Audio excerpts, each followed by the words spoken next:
Maryland and Rutgers as well. So I watched it so you didn't have to. Maryland I thought looked kind of like they flipped the last few weeks. I think their defense has been having some injuries, and they just couldn't stop the run last week. I mean, they just two straight weeks. I mean, they clearly have some players, but they can't stop the run. Teams are just running the football all over. I mean, what was that? 240, I think it was last week. So they clearly couldn't stop the run. They are getting interceptions every week. That's something. I mean, they are getting interceptions as well. So the secondary is still really good. So teams are just staying away and running the ball and having success. And so that's exactly what's happening as well. Malik Washington did, thank God, check off some of those runs, and there were more design runs right off the bat in the game. First quarter, he goes and runs for a 70-plus yard touchdown, and I think that was fantastic. So they were, thank goodness, they were doing they were doing things like that as well. I wrote the piece after the game. It's like, man, it's like you heard me talking calls to run the football. But this is not the team's not good enough. Team's not good enough. They have some offense. They have some quarterbacking as well. They really don't have a number one receiver. Their offensive line is not great as well. And the offensive guys, although they have some talent, I don't think they're helping their quarterback enough. And the quarterback is a little green. He doesn't really seem to take enough control of the offense. I think the clock is clearly ticking on Mike Locksley at this point. I mean, I don't think I certainly if he misses a bowl, but the rest of the schedule, you're playing Illinois this week as well. So definitely we're going to be checking that out Saturday. Right around I think it's 2:30 it starts. Fighting Illini is a pretty good team. So I don't think the way you've looked on defense, and there have been some injuries, I don't know how well you're going to do. You've lost 5 in a row as well. I think there is some development, but you're not competitive enough in the Big Ten when you actually have to play good Big Ten teams. That's just the fact of the matter. There's no other way to slice that. So when the Terps actually get into the Big Ten next week, you're going to be playing Michigan. We're going to talk a little bit more about that one. Great quarterback in Michigan, Bryce Underwood. But you're going to be playing teams like Michigan, Ohio. You didn't have to play Ohio State this year. Penn State has a down year. Indiana, you get rolled. You're not competitive enough against this team. Now, this is a basketball school, not a football school. So let's see how they feel about that. I think they're historically less hard on the basketball. The football coach is basketball, but I think the clock is ticking. I can't confirm this, but I did see a rumor that Mike Locksley might be going to Arkansas or a different school or something like that. I don't know. But I think clock is starting to tick. I mean, all the arrows seem to be pointing to that as well. We'll see how they do on the field on Saturday. Saturday in Champaign, Illinois, against the Fighting Illini. We will be watching, as we always are, watching as well. Maryland Terps basketball. So they have started and had a couple games this week. So they were 1-1. They definitely have a game Saturday against the Marquette Huskies as well. So we'll definitely be checking that out as well. A couple games this week. Lost to the Georgetown Hoyas on I think it was Friday night, 70-60, where the Hoyas rarely do they play the Hoyas. I think they're doing this in the next few years, so that's good. Building a relationship with Baltimore, doing your first game in Baltimore, which they won, which is good. Playing Georgetown, a local team. So I think all that's good here as well. So both of those things are good. The result wasn't good. So they lost by 10. They shot terrible in that game. I mean, just flat out, just that. you saw the Crab 5 last year. That looked like the team from the year before, where they just that team just couldn't shoot. That's what that looked like. Buzz Williams seems to be at the start here, tinkering on a lot of lineups. He's already used 3 different starting lineups. I don't know what happened to Miles Rice in the last game. Well, let me finish talking about Georgetown first. Georgetown, I think that game, I think they just, again, feeling out his way. I think the one guy you do see playing well is Pharrell Payne. Pharrell Payne has been killing it right from the start. So he's averaging like 20 points a game, right around 20.7 rebounds. They're counting on that. He's sucking up all the oxygen as well. Darius Adams also has been good, although I think he's played less in the last start. But Darius Adams, I think that's the one guy I'm seeing, I think, with the best shooter that they have here so far. But he's still figuring it out, in my opinion. Watching him, that he's trying to see if he can get some more traction out of their young players as well. He's had several different lineups. The guard combinations are different. He doesn't really have a rotation yet. Look, he's got a whole new group. So he's got to sit here and figure it out a little bit here. So they did lose that game. Alcorn State, small school as well.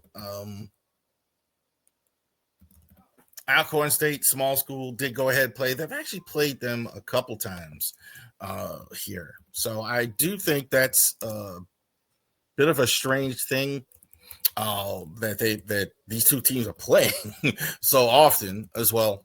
But I mean, Alcorn State, I think it's like I saw it was like out of 300 out of what is it? 300 schools, 330 schools. I think they're like 300 something. Like, so not very good. I'll say this, and I'm gonna pull this up here in a second, the next segment. But I'll say this: it's going to be a work in progress. So those of you that are looking for the Terps to just right out the break, just be this really good team right off the bat, and have no issues right off the bat and things like that, it's going to take some time. I could kind of see that. It's going to take them a while. They do have a bit of a tough schedule. I mean, this game, that's when they're going to have against Marquette. Marquette's pretty good. Not what they were last year, but they're going to have some tough sledding here as well. So you're going to have to show some patience here. It may take a half a season or a whole season for the Terps to kind of turn things around here. So we'll be watching as well. We watch the Terps here as well, Maryland basketball. We're going to check that out. All right. Yeah, man. I'm laughing before I even talk about it. Let's see here. Let's talk about these guys, because I think there's a larger point to make. So this week on his show, well, let's start at the beginning here. Michelle Beadle, for those of you who don't know who that is, Michelle Beadle was a NBA reporter at ESPN, NBA commentator, ESPN, but she had several different shows at most notably ESPN, as she worked at NBC. She's been in the media a long time as well. Right now, she's on a YouTube show with her co-host Corey Decker as well. And on that show, they went ahead and just laid out Stephen A. Smith praying literally for his downfall. And so that's essentially what happened there as well, and made news. It was everywhere that Beadle just lays out Stephen A. I don't like him, etc. Just kind of praying for his downfall as well. This was kind of precipitated afterwards by former First Take host Cari Champion. Cari Champion was the former host of First Take years ago. When I think it's in its heyday, in my opinion, when he had Skip Bayless and Shannon Sharp. Not Skip Bayless. I'm used to saying that. Skip Bayless and Stephen A.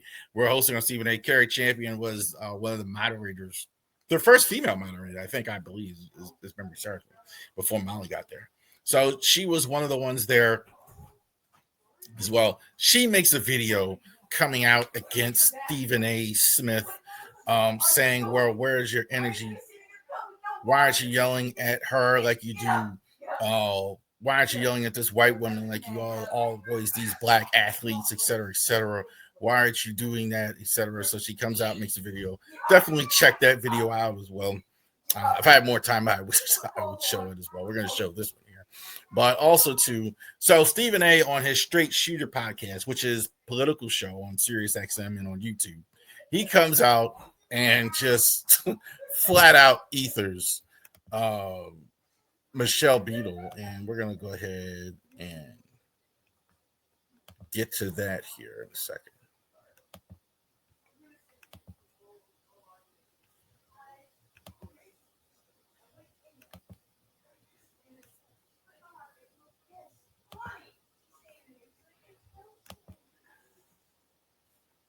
All right, I'm gonna play some of this. This is from. Congratulations, because I didn't know you prayed. I had no clue. I didn't know you were capable of such a thing. The way you act, I know why you ain't back. I know why you can't go to other things. And the sad part about it is because it's all because of that stink-ass attitude. Evil. You pray for my downfall? First of all, congratulations. Because I didn't know you prayed. I had no clue. I didn't know you were capable of such a thing. The way you act, I know why you ain't back.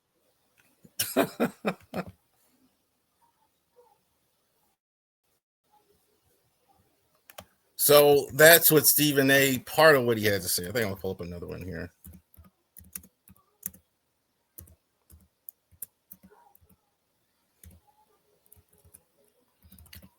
Essentially, what he's saying here is they've been going at it for 11 years.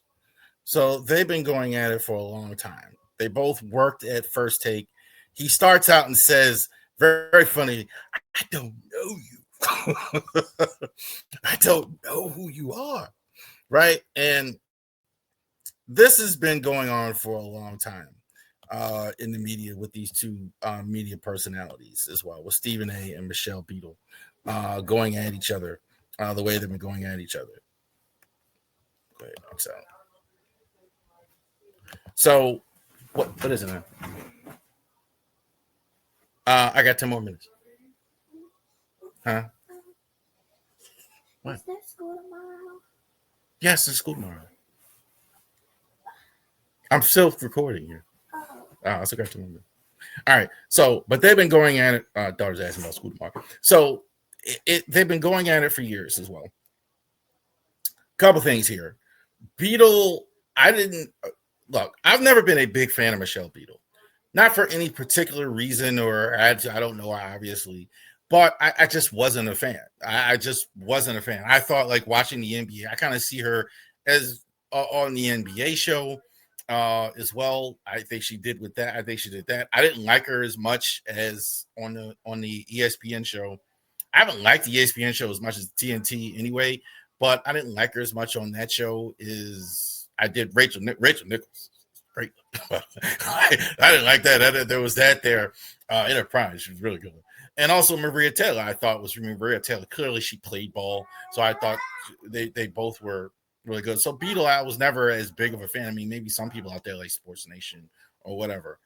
Cari Champion as well.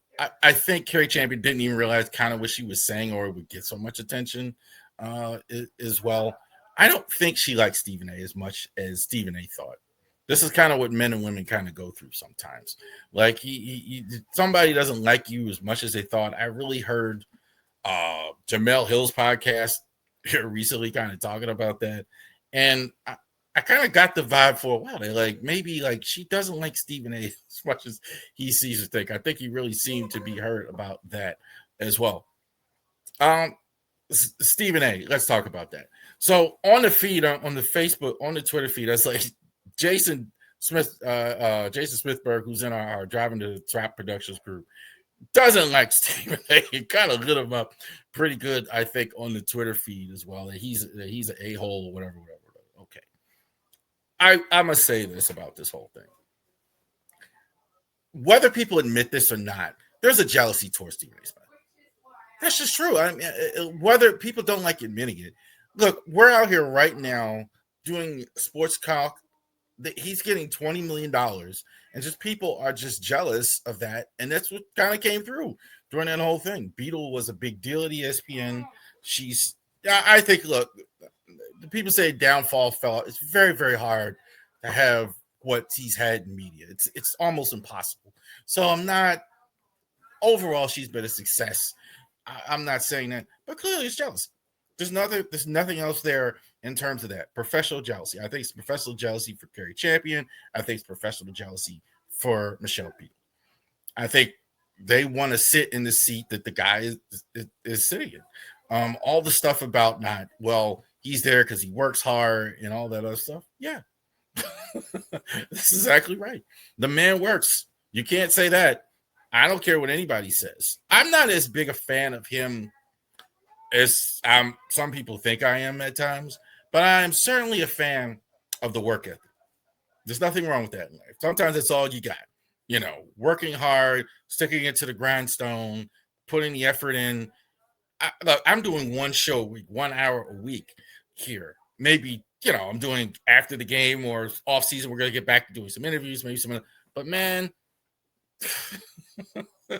this guy's on every day working, and I certainly can respect that as well. And so, but I do think it's fascinating, these legacy media guys who were too good for the beef and YouTube and all that other stuff.